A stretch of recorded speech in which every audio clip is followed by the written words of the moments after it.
Coach Walker's team and certainly for our group as well. And then you add in the fact that it really is a special opportunity to honor Coach Richardson and then the new court. Really special day.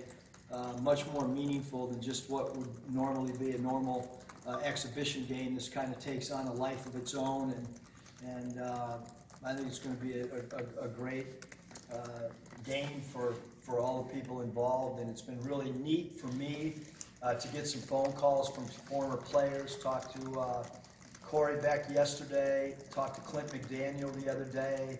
I think a lot of the former players are really looking forward to this game as well. And then you add in the fact that Coach Walker, an all-time great Razorback player, is coaching the opposing team. It makes it even more intriguing. Any questions? Kind of what is your philosophy on exhibition games, as far as the importance of winning them, versus getting everybody in? Yeah, I think this is a little bit unique than just a normal exhibition game. I think that because of the statewide stuff, it adds intrigue for sure. But philosophically, we want to try to look at different comments. Welcome in. It's our Friday edition here of OTH on KDSJ 479. It's our edition of On the Hill with Pat Jenkins Sports Talk Radio. It's a really special show. Got a lot planned. We let you hear audio from head basketball coach Eric Musselman as the Razorbacks will be playing their initial first game under Coach Musselman, the exhibition this Sunday versus the UALR Trojans. But we want to kick this thing off. Arkansas will host the 11th ranked Auburn Tigers tomorrow morning at Donald W. Reynolds Razorback Stadium. Kickoff set for 11 a.m. on the SEC Network. So we thought we'd get this thing started and get down to the hedges. Well, we're going to catch up with Fox Sports Shows 97.9's Jordan Campbell. Jordan, welcome to OTH, my man. What's up, Pat? Glad to be back on with you, brother. How are things on the Hill today? It is a beautiful fall-like day here in Fayetteville. Blue sky, that low upper 60s, 70s. Good football weather, but how's things going down there in the plains? What's the pulse and temperature of how those guys feel that they can fare and in Fayetteville this coming weekend? Look, man, I'll be honest with you. Auburn is coming off of a bye week. In Gus Malzahn's career, he is 10-0. He's 8-0 at Auburn off of a bye week. The guy's never lost. Now, that's not to say that this won't be the first week he'll lose, but Gus Malzahn, this team feels very confident. They had an extra week to prepare after the Florida game, and the Auburn Tigers feel very good about their chances heading into Fayetteville this weekend. Any new tricks, Jordan, it's always expected when there is an off week that maybe there's been some extra wrinkles thrown in schematically on the offensive or defensive sides of the ball. Do you get the sense that Gus might have and Kevin Steele and those staffs might have tried a couple of more wrinkles? I mean, that's always a possibility, especially with Kevin Steele and Gus Malzahn calling plays offensively and defensively there. I think defensively and offensively for the Tigers over the bye week, though, this was more of a chance for them to get back to some basic fundamentals. A couple weekends ago against Florida, Auburn's quarterback Bo Nix looked like a true freshman for the first time. So you had to get some confidence back in him. Also, you're trying to replace Boobie Whitlow. We talked about him some last week on the Hill. Him going down, he's going to be out 4 to 6 weeks for the Tigers with a knee injury. So you've got a couple guys there. Cam Martin was the incumbent a couple years ago, and we thought maybe that he would be the workhorse back, but it just didn't pan out as much for him. He's going to be getting some looks this coming Saturday. You also have to take a look at Sean Shivers. He's a little bit of a change of pace back, but they've also got a freshman, DJ Williams, who they brought in this year, who some people are saying you might watch for him to have a big game. I don't know that Auburn was looking to put in some wrinkles to sort of surprise or catch Arkansas off guard. I think it was a lot more getting back to the grindstone, getting back to some Auburn fundamentals, and trying to go out there and perfect those against an Arkansas team that has struggled in the SEC, especially this year. When you look at this game, Jordan, Arkansas is sandwiched right there in between, coming off a very disappointing game versus Florida. And now you have that big one coming up next week versus LSU. What's the feeling from Gus about this game? Is this a game that kind of really scares him with having that big one ahead of you guys next week? Well, Gus Malzahn and the Auburn Tigers are a team that have never taken anybody lightly. They're going to go ahead and focus in on Arkansas this week. They're not going to look ahead to LSU. Now, I know they're going to have some of their off-the-field coaches doing some scouting of LSU, finding some of the weak points there. But in terms of what they're focused on this week, it's the Razorbacks and the Razorbacks alone. I think Gus Malzahn and those guys know what's at stake next week. But if you lose to Arkansas this week, all of your hopes of making it to the college football playoff are done. They're not Right. essentially done. They're absolutely done. You dropped that one a couple weekends ago to Florida, and you can't bounce back after a loss back-to-back to Florida and Arkansas. Gus Malzahn and the Tigers have been focused on Arkansas since the end of the Florida game. I'm sure they're getting back to what they want to do offensively and defensively, and they'll be prepared heading into Fayetteville tomorrow. How's Coach Kevin Steele on that side of the ball as to whom they'll prepare for at the starting quarterback? I know Arkansas, having covered this team, that's still going to be up in there, even as early as game time decision. How do you prepare? If Coach Steele and that staff have said anything for either, is it you go ahead and prepare for Starkle, or do you prepare for Ben Hicks, or is you kind of got to go into it like Arkansas, you just not knowing and just prepare as if you're going to face two quarterbacks in the same game. Well, one thing is for sure between Chad Morris and Gus Malzahn, these two guys know each other. They were high school coaches at the same time back in the day. They know each other very well. They know what they want to do offensively. And so I think for the Auburn Tigers, it's less about preparing for a certain quarterback, whether it be Hicks, whether it be Starkle. I think it's more about preparing for the scheme. That's one thing that Gus Malzahn knows Chad Morris is the scheme that he wants to put out there. When you take a look at this Auburn defense, Pat, I said it last week. Their front seven has never been the question. They've been able to shut down the run against most teams. They've been able to tackle once a running back gets to that second level with their linebackers. They played really good up front. Auburn's weakness defensively this year and seemingly for the past 3 or 4 seasons has been that secondary. It's not an awful secondary by any stretch of the imagination. It's just sort of been their weakness.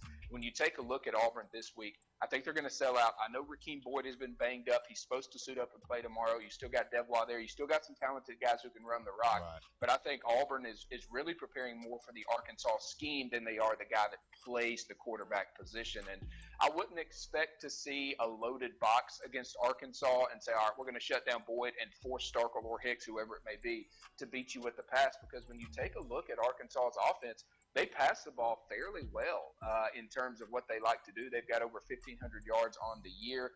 So I think you really just prepare more for the scheme, get your secondary prepared for what you're going to see there. Arkansas has some big-time playmakers on the outside and as well as the tight end. So you've got to prepare for the scheme and make sure that Arkansas does not move the ball through the air if you're Kevin Steele in this defense. You're talking with Jordan Campbell of Fox Sports Show 97.9. Talking all Auburn Tigers football here with JC here on the Hill with Pat Jenkins Sports Talk A edition. I want to talk about the freshman quarterback. What has been the preparation in this off week?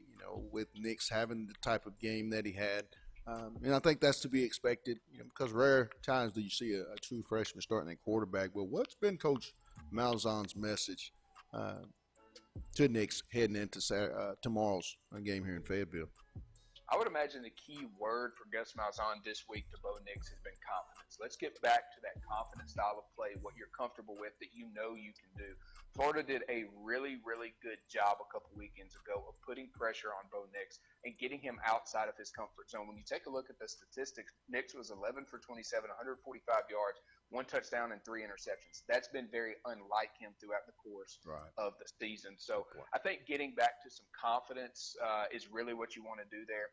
And this is no slight towards Arkansas, but in terms of getting pressure on the quarterback, in terms of defensive prestige, they're not at the level of Florida. And I say that because very few people are. Florida pretty much across the board is the best defense in the SEC, especially in terms of sacks. They've got 26. The next closest team in the SEC is Ole Miss with 18.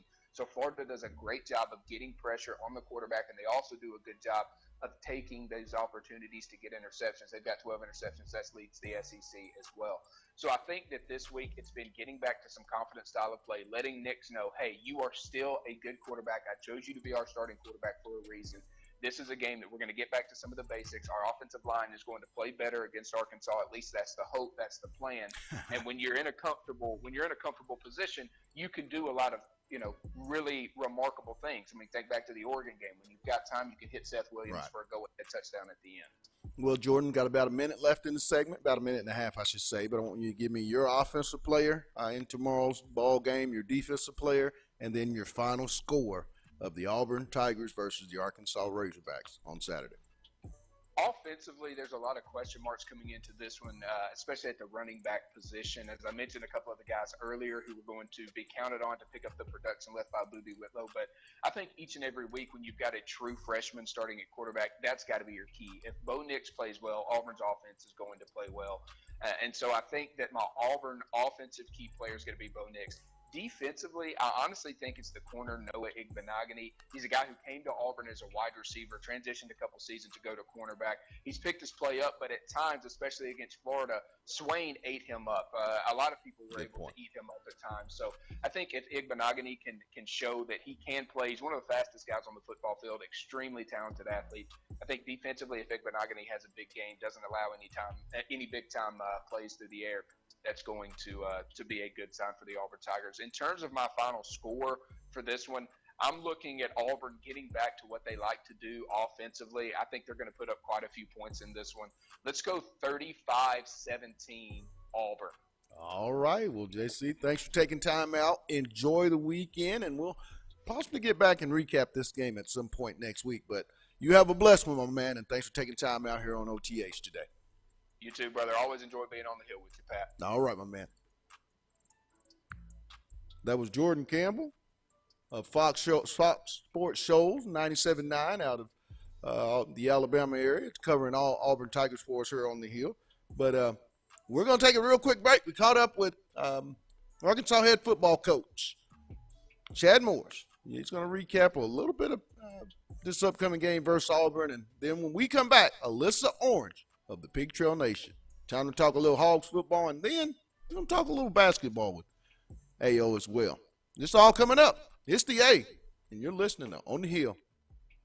Back in a moment.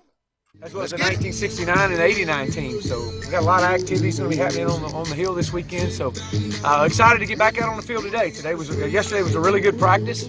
Energy level is extremely high. The guys are flying around, and I anticipate nothing but the best today. And again, this football team is just focused on getting better today, and that's all I can ask. So with that, I'll open up. Do you like these 11 o'clock kickoffs? Just kind of get up and get to it. Well, not really, but it is what it is. It's you don't like laying around a hotel all day either. But we'll change our plans a little bit on how we get our guys up and get them rolling, and kind of similar to what we did at A&M. Try to get off to a fast start, but it is what it is, and whether it's 11 o'clock or 4 o'clock, it really doesn't matter at this stage. Last time you guys were in the stadium, a lot of disappointment. Anxious to get back at home and turn things around here. Yeah, there's no question on that. Just the ability to, as I've said before, we're putting ourselves in position to win games. We got to go find ways now to win them, and it's coming. These guys are continuing to put forth the work and the effort, and that's all I can ask right now, and it's coming. How's the quarterbacks? Having success against this Auburn defense. What do you have to do? Well, we've got to pick up first downs. That's the big thing. We got to eliminate 3 and outs. We got to keep our defense off the field as much as possible. They're extremely talented. They got speed to burn. They got depth. There's not too many deficiencies when you watch their defense, but we've got to do a good job of mixing up the run and the pass. We got to be consistent. And just execute our run game. How's the quarterbacks look this week, and have you named a starter this week? No, I haven't named a starter, and probably not going to, not to the end. I don't know that yet, but they both had a really good day yesterday. A lot of competition. My challenge to them is consistency. That's what we've got to have, and I think Ben's done a great job, coming in as a reliever, and I've shared that with him. And Nick came in as a reliever and did a good job too. So, I'm not having a problem if I put one on the field and I have to bring somebody off the bench to be a reliever, so to speak, to get us going. I think these guys have done that. But we'll see how today goes and go from there. But I've been very pleased with the way they are competing and just trying to be consistent with our entire team right now. That's my main message. There's been a lot made over the friendship that you and Gus have, but how's that friendship changed since you guys are playing each other every year now? Well, we still talk every week, but the week we play each other. So I hadn't talked to him in over a week, and and we'll talk obviously at the game, and then we'll probably talk on Sunday night like we normally do. He is one of my very dear friends, and Christy and Paula are close, and so there's in this profession you have unique friendships, and Gus and I have one, and it goes back to the early 2000s, and he's in high school and I'm in high school. Welcome back, welcome back, welcome back. It's our Friday edition. It's our A edition of On the Hill with Pat Jenkins Sports Talk Radio each and every day here on KDSJ 479. And momentarily, we'll be joined by KNWA's Alyssa Orange, also of the Peak Trail Nation, to talk a little Razorback football and also Razorback basketball. As they have a big-time exhibition game under the initial Eric Musselman era versus the UALR Trojans, and also to a big day on Sunday as well, as Nolan Richardson will have the name in Bud Walton Arena bestowed on that court in his name. And, that's really, when you think about this, Demetrius, that's what I'm going to be. Like I said, and I've been saying it all week, so I'm pretty sure if you've watched our show on a daily basis, you see how I feel about this. Very excited day on Sunday. I mean, you weren't around, probably wouldn't even thought of it. No, I'm just joking. But when you're in the arena on Sunday, as this ceremony will be taking place prior to the ball game, what'll be some of the things that'll go through your mind? I know you a couple of months ago had a really good interview with Coach Richardson. You want to talk about that, and then talk about just what what type of impact will it have on you? Yeah, it's gonna be a special time for me. I didn't grow up watching the Nolan Richardson era, but he was a guy my dad really spoke highly of and spoke a lot about. So a couple of months ago, Coach Nolan invited me out to his ranch. So it was pretty cool for me to just see history from him showing me his land, and it's crazy because it's like a whole, like, literally Nolan's land. It's literally like you're just driving. And then all of a sudden, he has this like ranch entrance, the typical ranch, header, and you can just see how it just transitions to like a whole nother little area. It was just a blessing, to see, his horse. Well, I think our superstar has landed. As we will bring her in, she's got a lot to do. She's a full-time mom, a full-time TV personality. She comes on here. I mean, she's just a jack of all trades. So we're going to bring her in and talk a little football. Alyssa Orange of KNWA, and also to the Pig Trail Nation. Hey, welcome back to OTH. Hey, thank you. You guys give me too much credit. Speaking of being a mom, I was my interview with Helen Bell, Mario Bell's mom, was what I was doing, and it went just a little bit longer. So I appreciate you still taking my phone call. No, I feel good. I mean, I'm really looking forward to hearing the interview that you had with Mrs. Bell. I'm real fond of Jamario. I think he's having a great senior year. But let's continue on at that point. Let's talk about the defensive line, because I feel like when you look at this game, Alyssa, tomorrow at 11 a.m., Arkansas's defensive line could have the advantage on that line of scrimmage, which could give them its best chance to win this game and pull off what I would consider to be a big-time upset. What are some of the key points that you'll be looking at? Well, I definitely think as you look at the defensive line, that's a group that's got experience, they've got seniority, and if they're going to be successful, they have a good opportunity to do so. Obviously, you're so young everywhere else on that field. Defensively, it's really got to start up front, being able to try to, get to nicks and control the line of scrimmage. You've got a lot of talent, like Sosa Hakeem and TJ Smith, Jamario Bell, we just talked about, some of the young guys, Matayo Soli. They've got a good unit. So I really want to see them actually show a little bit of aggression. Get a little dirty. That's what I want to see. It's Auburn, and they're going to throw everything at you, and I hope the defense is able to respond, especially up front. When you look at it, also, we've countless times in the press box, Alyssa, you and I and several media members have talked about the added depth that I feel and many of us feel has to take place in the secondary. Is that another situation with so much speed that Auburn possesses? You have to rotate bodies just to kind of make it a stalemate? Well, I think so, and it's interesting because we scratch our heads fat thinking, why aren't they playing guys like Jalen Catalon, Malik Chavis, these younger guys that they have back here. So we've kind of seen the unfortunate circumstances of something like that with Greg Brooks leaving, Devin Bush leaving, who was a 4-star freshman. And I know that Coach Chavis talks about not wanting to throw those guys in there when they're not ready. And I understand where he's coming from, but I think at this point it's situational. Is it really going to hurt them that bad to get into a game, to get experience in a game, and give you some fresh legs out there? I mean, these are kids that you recruited that are 4-star, 3-star athletes in the SEC. And, yeah, they might get beat once. But if they get beat once and can't bounce back from that, why are they 4-star and 3-star athletes? So give them an opportunity. You might be pleasantly surprised with what you see if you put some of those young guys out there. And honestly, I think we're at the point of the season where defensively, offensively, just in general, you ain't got nothing to lose.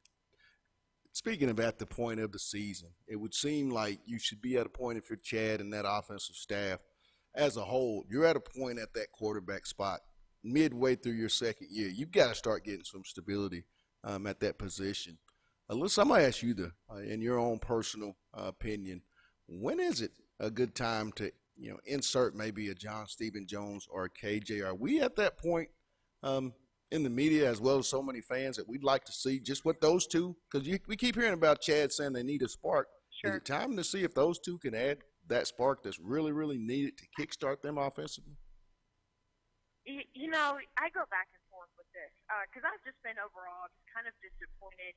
Chad Morris is supposed to be this offensive QB guru with Deshaun Watson and Taj Boyd and the quarterbacks he's had in the past, Clemson. And we've gone now 2 seasons where we're six games in and we don't really know who the starter is going to be. And it could be, he's okay with it being up in the air and it being a back and forth thing. Like Nick might play some, Ben might play some, and I just don't think that stability is good.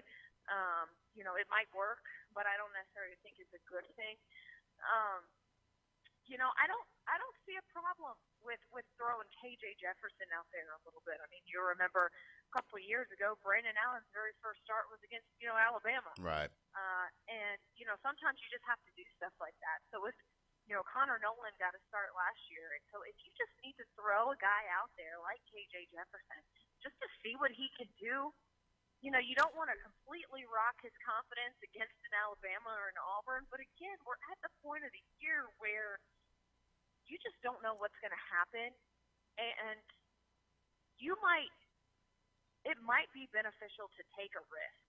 Right. And throwing a KJ Jefferson and throwing a John Stephen Jones out there is a risk, but it might be one that pays off, but you just don't know. And right now, with Ben Hicks and Nick Starkel, it is disappointing that we haven't had a clear-cut number 1 QB between the two of them. I don't know what it is, if it's the system, what it is, if it's just a mental thing, but we've had 2 years now where a quarterback has not risen to the top and established himself as a clear starter. I want to flip over also too, because you and I mean, we have to cross train, in basketball. On the horizon Sunday at 3 p.m., a very historical moment. Me being a teenage young boy when, watching Nolan Richardson take over this program, I think it's going to be a special time for me. But let's talk a little bit about Coach Musselman. What's the most exciting thing that you're eager to watch in this exhibition versus the UALR Trojans on Sunday? I mean, what are some of your keys also to going forward for the season? Well, I just want to see how this team plays. They worked a lot of drills. They've done a lot of technique stuff, back to fundamentals with Musselman, and he is so attention to detail and meticulous. I'm really excited to see what this team looks like. Defensively, they're a lot different than they were under Mike Anderson. And so how is that going to help offensively with them scoring if they're not having to press every possession? So I'm excited to see what it looks like. I'm excited to see the energy and just this newfound excitement for basketball season. I know that Nolan Richardson in that court, it's going to be emotional. It's going to be emotional for the away team because their head coach is a former Razorback as well. So I know that it's going to be a lot of fun. And as someone from the outside who, stepped into this job 6.5 years ago, I'm really interested to see how the state reacts to this. I'm excited to see what happens because I didn't live here in 1994. I didn't live through it like you did. And I think a lot of how I am going to feel is going to be channeled through what I see other people emotionally and their attitudes towards this whole thing. Does that make sense? Yeah, absolutely. We're talking with Alyssa Orange of the Pig Trail Nation and KNWA. Covers all Razorback basketball and football. Gives us the skinny, unlike anyone else can. But real quick, Alyssa, I want you to give me your offensive player of the ball game, your defensive player, and the final score in tomorrow's kickoff versus the Auburn Tigers and the Razorbacks. Ooh, okay. So offensively, it's got to get going, and my offensive player is going to be Rakeem Boyd. He's been stable. He's been someone who has been relied on a lot this year, and I think that this team is going to have to be able to do that because I don't know how good the passing game is going to be against the Auburn front, but maybe they can have some success running the ball. So I think Rakeem Boyd is going to be my player of the game. Defensively, as I mentioned, it starts up front. I'm going to go again with Sosa Agim. Had a sack against Kentucky, can really rattle offensive linemen if he's on his game. So I want to see him, make his mark tomorrow, even if that means Sosa gets double teamed, which allows a TJ Smith or Jamario Bell to get through. You know what I mean? That's a lot of stuff that's not on the stat sheet. Right, absolutely. That Sosa does. He's able to draw that attention that allows someone else to get a sack. So that's what I mean by really showing his presence on the field. As for my score, look, I can't pick Arkansas on this one. I know that it's really hard for anyone who is not looking at it as basically Hey, you got to keep it real. Just got to keep it real. And I'm still really disappointed in how Kentucky ended. Yeah. And I haven't seen progress. And it's something I've talked about. I want to see progress from the start or from one game to the next. And there hasn't been that true progress shown from one game or another, one game to the next in my eyes under Chad Morris. So I think Auburn wins this game. I'm going to say 48-22. 21. All right. And real quick, how can people catch that interview and that your piece with Jamario's mom? Sure. When can that air? Yeah, well, I have done Football to Mom story every Saturday in our game day show. This Saturday is actually Lori Poole, hilarious. Bumper Poole's mom, you would love it. Check it out on our game day show. It's also on our website. And then Jamario's mom, Helen, she will be next week before the Alabama game. All right. Well, I'll catch up with you in the press box. I think we got D-Mac at 10 tomorrow, a little media time with him. But as always, Alyssa, love having you on, and have a blessed one. Take care of the little man, and thanks for taking time out here on OTH. All right. Thanks, Pat. All right.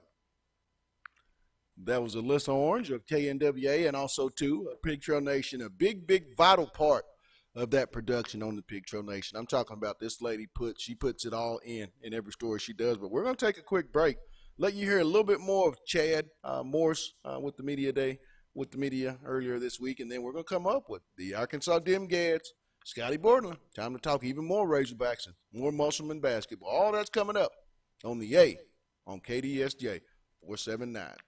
Let's get it.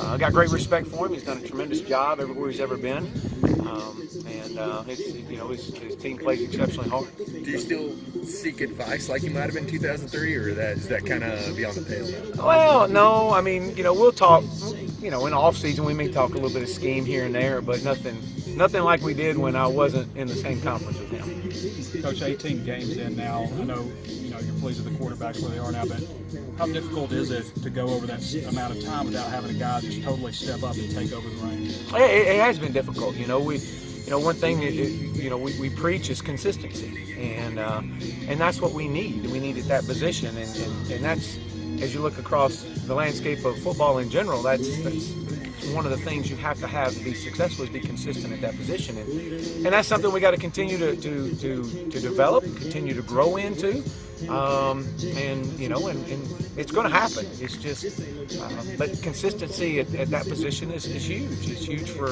the success of an offense. Welcome back, welcome back, welcome back. It's our A edition of On the Hill with Pat Jenkins Sports Talk Radio here on KDSJ 479. And we just got to continue to go. Now, wait a minute. I know you saw that I don't have my jacket on, right? Because it just got too hot. It just got too hot. The A is, on fire today. And we're going to keep it going with my good buddy that knows a whole bunch about the Razorbacks, Scotty Borland of the Arkansas Democrat Gazette. Scotty, welcome to OTH, my man. Hey, thanks for having me again. How's it going? Going real good. Like I said, I know you had a good lunch. How was that? Oh, it's pretty good. You can't ever argue with Sassy's, right? Absolutely. Let's talk a little bit about something I know that people have. When it comes up, there's going to be some arguments. Razorback football, Scotty. Tomorrow, 11 o'clock kickoff, taking on the 11th ranked team in the country, the Auburn Tigers. What are some of your key points heading into tomorrow's ball game that you're really going to focus on? In your own personal view. I think offensively, Arkansas's got to start kind of similarly to the way they did at Kentucky. Anytime you can score on your first possession, it's good, and it kind of sets the tone it can set the tone for the rest of the day. And defensively, I think Arkansas they've got to contain the edges better. They didn't do a real good job of that last week with Lynn Bowden or Asim Rose or essentially any of Kentucky's backs last week. So, and Auburn's probably got more speed on the edges than anybody Arkansas's faced to this point this year. Great point. Especially with a guy like even with Boobie Whitlow not playing, they've still got a guy like Anthony Schwartz who's got. That kid's got all world speed, and Gus likes to run him. Those jet sweeps, speed sweeps, and get him on the edge and into open spaces. Arkansas's got to do a good job tackling in space, and I think they just got to contain the edges better, or it might get ugly real quick. When you look at the matchup, Arkansas versus the Auburn defense, it's well documented their front seven there at Auburn, quite the stout defensive front. But then again, you have to go through that back end where, in watching film and watching a few of the games, their most recent against Florida, there's some opportunities to go deep. How important is it in tomorrow's game, guys like Trey Knox and Traylon Burks, Mike Woods, are able to, present that threat of taking shots down the field early in the ball game to kind of loosen up that front seven? Yeah, and those three guys that you mentioned, those are Arkansas's dudes on the offensive side of the ball, right? Especially like at the receiver position. And so I feel like you got to get them going pretty early. And we've talked a little bit. And it's been asked of the coaches, how much more can Traylon Burks get involved in the game plan? Just considering every time he touches the ball, I think first on the team was 17 yards per catch at receiver, and then he was so dynamic and special at punt return. You just feel like the more you can get the ball in his hands, the better. And same way with Mike Woods. I thought Mike started off okay at Kentucky last weekend, and then he kind of disappeared. And Trey Knox, I think he ended up with like 2 grabs, but they targeted him 6 or 7 times and only had a couple catches. But yeah, you got to get your guys going, and C.J. O'Grady right along with them. So, and I think that might, if they can get those guys going in the through the air, then it might open up some stuff for Rakeem Boyd in the run game too. He's been special in October the last couple of years.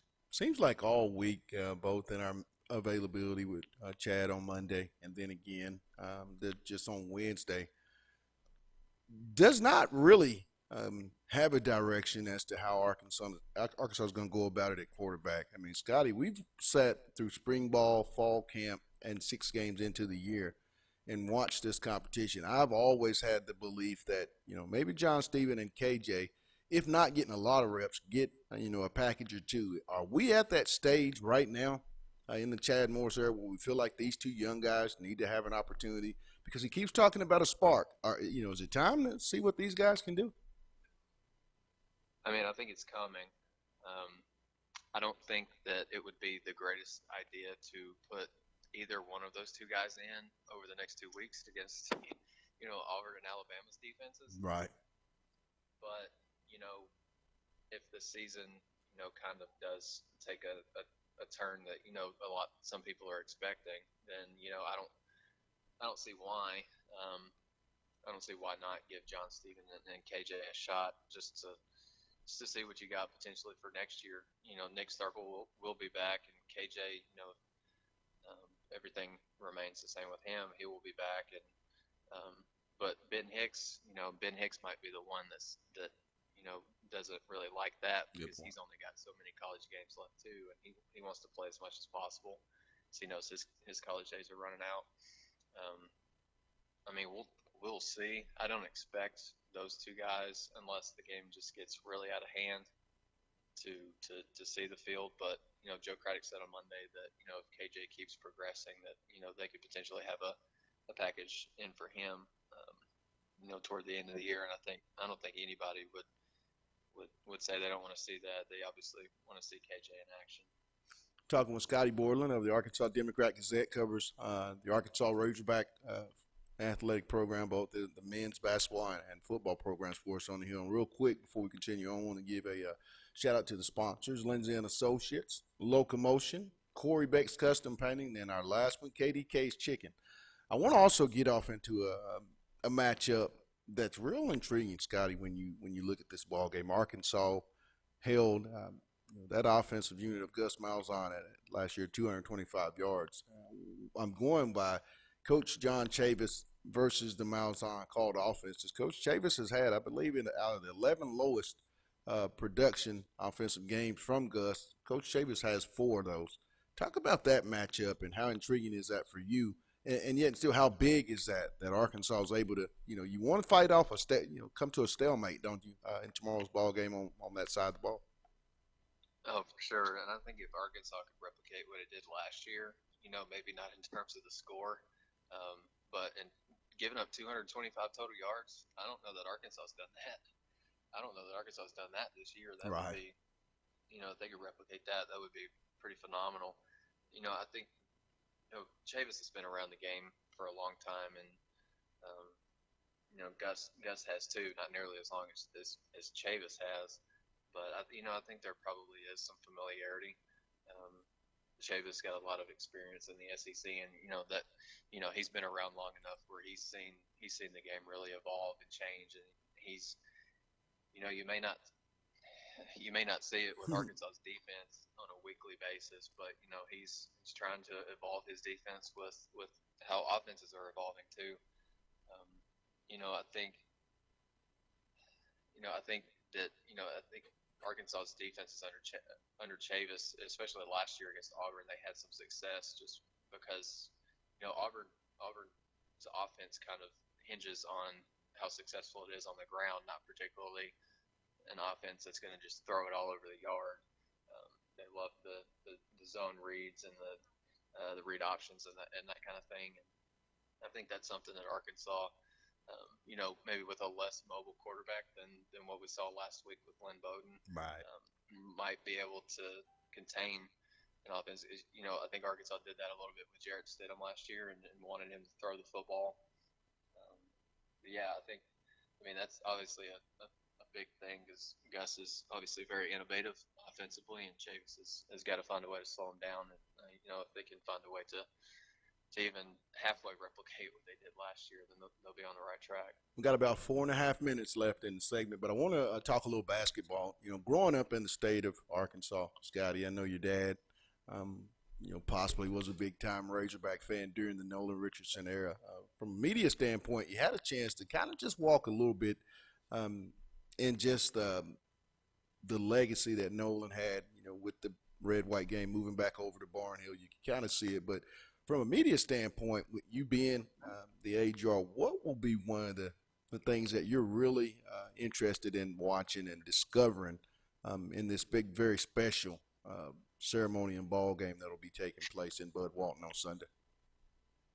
Yeah, I think it's, for me, I was like 9 or 10 months old when Arkansas won its national championship. But I'm not ignorant to know, I'm not ignorant as to who the players were, who was involved, and I figure a lot of those guys are going to be back on Sundays. I know Muss has said that he's talked to Corey Beck and Clint McDaniels over the last couple of days, and I think he's obviously really looking forward to just being able to honor Nolan and play on his court. mean, I think it's obviously a big deal. Like it's kind of the beginning of his era, and it's also the beginning of, hey, we're finally recognizing Nolan Richardson in a way that the program probably should have years ago.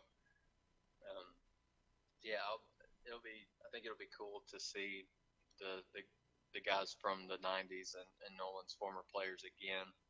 It's kind of in the same settings. I don't know that they get to do that just a whole lot. But I mean, as far as the game goes, I want to see, just how Musselman's going to handle the roster, just like in terms of lineup combinations and who he is going to start. As he said yesterday, he's got his starters figured out, but he didn't go ahead and announce them, and he's also told a couple guys that they're going to come off the bench and the reasons why. So I mean, I think Sunday it'll be obviously a little bit more meaningful than your just typical run of the mill preseason scrimmage, but still, once the Nolan Richardson ceremony's over, but you just got to get down to ball and see what you can figure out about this team. Real quick, got 45 seconds left. Offensive player, defensive player, and final score: Arkansas versus Auburn tomorrow at 11 a.m. I think the offensive player of the game, I'll probably go with Trent O'Grady. I think Arkansas's coaches will find a way to get him involved, which there's no reason why they shouldn't, and might open up guys like Traylon Burks and Trey Knox, Mike Wood in the passing game, and Rakeem Boyd running the ball too. I think Scooter has a pretty good game. I wouldn't be surprised to see him with 10, 12 tackles on Saturday, and see if he's had a tendency to be in the right place at the right time as far as picking up fumbles and turnovers and things like that. So I'll go with him. I think he feels a sense of urgency to play his best ball now. The last half of his last season. But I think I'm going to go with Auburn 42-14. I just think Auburn's athleticism on offense and their size and speed on defense makes a big difference. All right, my man. Hey, I'll catch up with you tomorrow morning. Great segment, man. Always look forward to having you on here. And thanks for having time out here on OTH, my man. Yeah, anytime, Pat. Appreciate you. All right, bud. That was Scotty Bordelin of the Arkansas Democrat-Gazette with the 411 on his insight as to Arkansas versus Auburn, and just a little bit of insight with Sunday's big matchup. But we're going to continue on with sophomore sensation free safety Joe Fouché. We'll hear what he has to say leading into this big matchup, West versus West, with Arkansas taking on the 11th ranked Auburn Tigers. And then next up, our good buddy Otis Kirk. And then you already know what's going on after that. It's the Otis, Demetrius, and myself, Pat Jenkins. It's our SEC picks of the week. All that's coming up, and you don't want to miss it. It's on the hill with Pat Jenkins, and it's the A on KDSJ 479. Let's get it.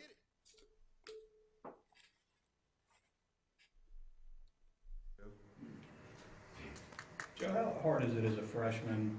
I mean, I'm not talking about you, but you're a past experience, and maybe some of these young freshmen, the defensive backs, who are not getting on the field yet. How difficult is it for them to totally get acclimated to college ball? I mean, at the point I was at last year as a freshman, I'd say it's very difficult. I mean, you're not playing. Most guys don't really play that much of special teams, so it'd be kind of difficult. And then coming from your high school, you was a dude at your high school. Making that transition and have to learn from the older guys. It's very difficult to be in that position. Your thoughts on Devin and his decision to transfer? I wish him nothing but the best. Us being from the same spot. I'm saying it's whatever is what's best for him and his family. You know what I'm saying? So I wish him nothing but the best. Were you surprised by his decision? Yes, I was surprised. Like I said, I tried to talk to him a lot on it, but I can't make his decision for him. I can only give him good advice. How's Coach Cooper been just with you guys? Welcome back. It's the A here on OTH, KDSJ 479 each and every Friday from 1 to 2 p.m. And you know what it is. It's the A, so it's the 145 segment. So we're going to catch up with the guy that knows each and everything about the Hogs and recruiting. He can tell you who's coming. Let's find out. Otis Kirk of hogville.net. Otis, welcome back to OTH, my brother. Hey, Pat, what's going on, man? Oh, man, it's a beautiful day here in Fayetteville, Arkansas. It's a good fall-like day as well. But, Man, you've been real busy. And let's get off into it with because I know you've been up daylight to dawn. Talk about the recruiting uh, side of things. Who is going to be the guys in Fayetteville that these fans might want to keep an eye out for at Razorback Stadium tomorrow? Well, you've got the kids from the four kids from Memphis: Darren Turner, Martavius French, Bryson Eason, Tamarian, So you just those kids, and then of course you've got the big time cornerback from down in Texas, and then defensive back from Louisiana who's committed. Nick Turner's committed to Georgia Tech, and so I mean, there, people kind of wondered about the recruiting aspect of it. But listen, they're still recruiting hard over there. I mean, nothing like a win to help things, right. but yeah, I mean, they're still recruiting very hard, and there's some good players going to be here this weekend. I mean, I tell you what, those kids from Memphis, I mean, all four of them, obviously. Marion McDonald's committed to Mississippi State. I guess I should have said that. I'll tell you a kid, Dwight McLaughlin is a kid that I absolutely love. Right. I mean, this kid is a 6'2", maybe even 6'3", but I've got him at 6'2" cornerback out of Pine Oak, Texas, in Spring, Texas, Pine Oak High School. And I'm telling you, Pat, I mean, he's got Arkansas in his Final Five, and I have no idea if they'll get him. Right. But they're getting him on campus, and I'm telling you, this kid is big time. I mean, hey, there's six kids that's coming in this weekend are 4 stars. McDonald's a 3-star, and Nick Turner's a 3-star. Darren Turner obviously is a 4-star too. Turner and French are committed to Arkansas. Easton's Arkansas, Tennessee. McDonald committed to Mississippi State. Obviously, looking at Arkansas and Tennessee. Nick Turner, Georgia Tech, committed, but looking at Arkansas, McLaughlin, Arkansas, LSU, Texas, Oregon, and schools like that. So, I mean, these are big-time recruits. These are not your average recruits. And that's what I want to bring you on today because I want people to understand the value because, I'm of the belief, Otis, and you've done this for many, many, many years. Like I said, if not the, one of the top, I feel, pretty much the best in Arkansas at doing your craft. But these are the type of weekends with bringing in these type of recruits, McLaughlin, the 3 linebackers, McDonald, French, Eason. These are game changers for your program as well, not just in your class, but these are the type of kids that you'll look back and say, hey, it was that weekend, that such and such came. I mean, is that the type of impact that this weekend's group of visitors can have for Chad Morris, not only next year, but to get his program going in the right direction where it becomes a nationally known program? Are these the type of athletes that can get that done? Well, I mean, these are kids, not just Arkansas, but the LSU, the Alabamas, the Tennessee's, the Texas, the Oregons. These are the types of kids that everybody in the country's recruiting. So, I mean, as I said, it's not just Arkansas and these kids are getting hyped up because of Arkansas. I mean, these are kids that's got a ton of offers, and I'm talking about offers from big-time schools. So, yeah, I mean, these are the type of kids. I mean, if you can get some of these kids, or all of them, or partial, any of them, they've got 2 committed. If they can hold on to those 2 of the 6 and add a couple more or 3 more or something from this group, that'd be huge. And nothing like a big game tomorrow, play well. Nobody's giving Arkansas a chance, and they're probably not going to win. I'm not going to sit there and tell you they are, but I'm just saying no one gave San Jose State a chance a few weeks ago either. Right. So that's why it's played. That's why the game is played, not talked about. I mean, not determined the winner on paper, the internet, radio, or whatever. On their TV or whatever. I mean, they play it on the field, and that's why you play the game because you just don't know how it's going to turn out. Anything can happen, and as I said, I'm sure but that's why you do play. And the thing about it is Arkansas doesn't necessarily have to win the game tomorrow. They can just have a good crowd, show progress. I think that's what most of these recruits are wanting. Right. They're wanting to see progress. And there's some games coming up in November that they can win, and they really need to win. Well, I'll tell you what, you know what time it is, and I got to show progress in particular with these picks as we're going to let our producer, D, get the music all fired up when he gives me the thumbs up. Like I said, I got to show progress. You guys been killing me, Otis. I mean, killing me. I feel sometimes like Chad Morris. I think the powers that be that run OTH might be trying to fire me with the way my wins and loss record this year. Very, I'm very gonna poor. tell you, last week was tough, man. It was a tough week on all of us. I think I went 3-4 or something like that, Vanderbilt killed me, Arkansas killed me, and Georgia. Obviously, Yeah. I think Georgia probably got all of us. I don't know if anybody in the country. Yeah, they definitely got South me. Carolina picked them to be Georgia, and I think there was another one I missed. I don't remember now, but I think there was 4 of them. Well, here we go. You about ready, D? Let's let it rock. First up, Ole Miss takes on the Aggies of Texas A&M. Where we at? I'll go with A&M, but I tell you what, I'm not sold on the Aggies. I've said that every week on here, and I don't think they're, it's not that I'm sold on Ole Miss, but I think this game's in Oxford. Right. It'll be a tough. A&M has no running game, Pat. Until they get a running game, it's gonna be tough for them. So I'm going with A&M, but nothing would surprise me. Demetrius? I'm gonna go against the grain. I think when you look at A&M versus Ole Miss on paper, A&M is the better team, but I just feel like this might be an upset, so I'm gonna go Ole Miss. I'm taking the home team. Never will pick A&M. Can't do it. That's just they're part of that Texas thing with me. Old Southwest Conference. I just can't do it. So I'm gonna take Ole Miss at home. I mean, I know it's the way I got to be. Okay, next up, Vanderbilt takes on the Missouri Tigers. Where we at, Otis? Well, Missouri is at least not playing in Columbia this week, but they've got another easy game. I'll go with Missouri, but and I think they'll win this week. It's going to be interesting though the coming weeks to see how they do, since they're not going to be at home every week. So it's going to be interesting. They're going to win this week, but let's see what happens in the future.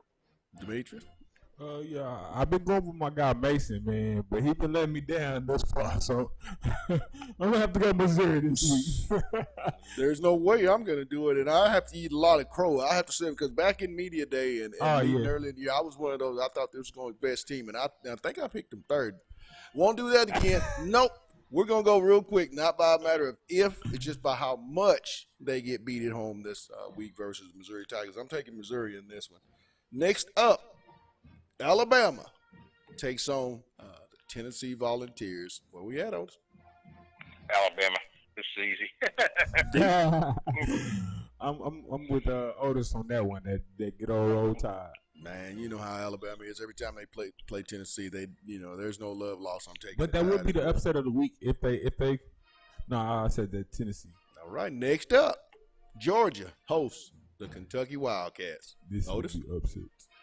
Well, Kentucky's probably getting them at a bad time. I'm sure Georgia's mad after last week, and I don't think they're going to lose 2 weeks in a row to an underdog at home. It could get ugly in Georgia because they were putting Kirby Smart last week. Right. I'll go with Georgia. Demetrius? Yeah, I just think they don't. Kentucky doesn't have a true quarterback, and what they were able to do against Arkansas, I don't think they'll be able to do against a team like Georgia. So I'm going to say Georgia. I'm going Georgia as well. The next ball game we got, South Carolina hosts the Florida Gators. Where we at? Okay, this one's tough. I'll go with. This probably should have been the SEC or the CBS game this week, but I'll go with Florida. But boy, I tell you what, I mean, they definitely. I mean, South Carolina showed a lot last week going into Athens, but I'll go with Florida.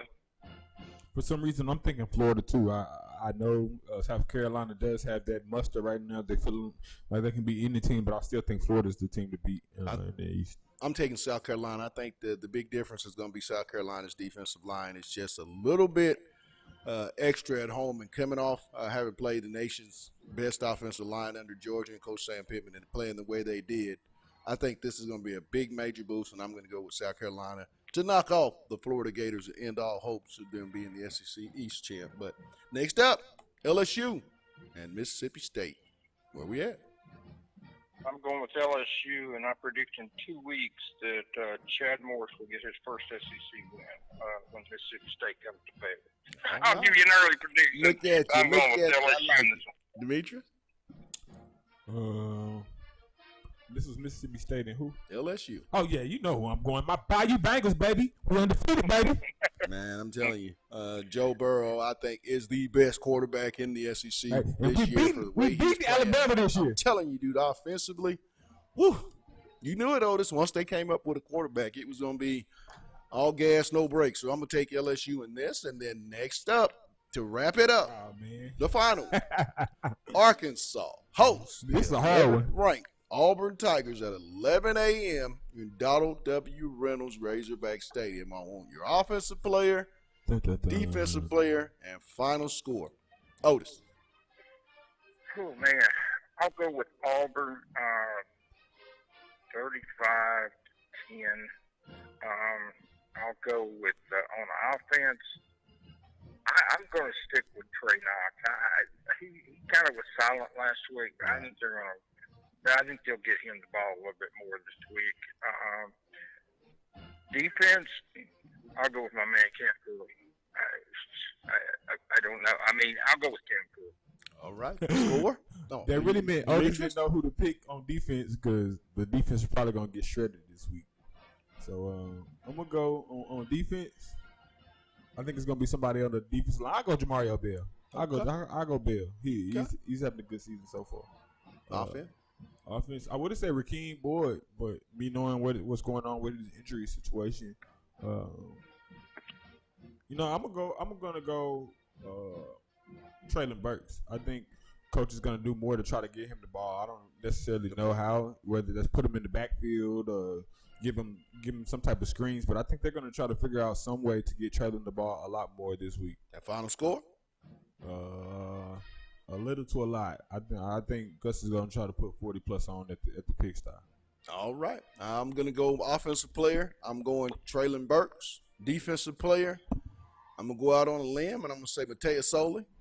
I think Matea having a little bit more freedom with that hand and getting comfortable another week, I think it's going to be major, major dividends against a very weak. I don't think their offensive line at Auburn has improved that much from last year to this year. And then my final score, Auburn 31, Arkansas 20. Final score in Fayetteville. But there is a lot of improvement. But if they do upset them, who knows? But I think 31-20 Auburn. And I think they pull away late in the fourth quarter. But Otis, thanks for coming on, man. I'm going to catch up with you tomorrow morning. I know you're going to be there for the Darren McFadden availability at 10 a.m. So, my man, thanks for taking time out here on the hill. And I'll catch up with you in the morning, my man. I'll see you, Pat. All right, thanks, bud. Man. And that was Otis Kirk of Hogville.net, and that's going to wrap up today's segment of the A here on KDSJ 479. And we'll give a shout out to all of our guests. Jordan Campbell of Fox Sports Shows 97.9 came on, gave us the Auburn take of tomorrow's big rivalry game versus the Arkansas Razorbacks. Also, too, Alyssa Orange of the KNWA and Pig Trail Nation. Scotty Borland of the Arkansas Democrat Gazette. And yes, you heard him. He does it every week with us. Otis Kirk of Hogville.net. For my producer, Demetrius Johnson, for myself, we'll be out with a lot of it. Hey, be sure to catch us out tomorrow. We're going to be doing some halftime pregame. Hey, we're going to give it to you in a whole new light from On the Hill. And also, too, we'll be doing some audio and updates from the Bud Walton Arena as Nolan Richardson will have his name bestowed on Bud Walton's floor for a lifelong. It's long overdue, and I'm one of the more excited guys to be covering the media, having grown up and had a chance to watch that. We'll have all that Sunday as well, and then, the recap on Monday. But until then, you guys have a blessed weekend and enjoy yourself. Also, too, be sure and check us out tonight as you catch our broadcast. The Fayetteville Bulldogs host the Bentonville Tigers in a big 7A West matchup. You can hear all that live. Pre-game starts at 6:30 on Red Dirt Radio 106.1. Be sure and check us out. But that's going to wrap it up. We got to get out of here. We got things to do. You guys have a blessed one. It's On the Hill with Pat Jenkins on KDSJ 479. Let's get it.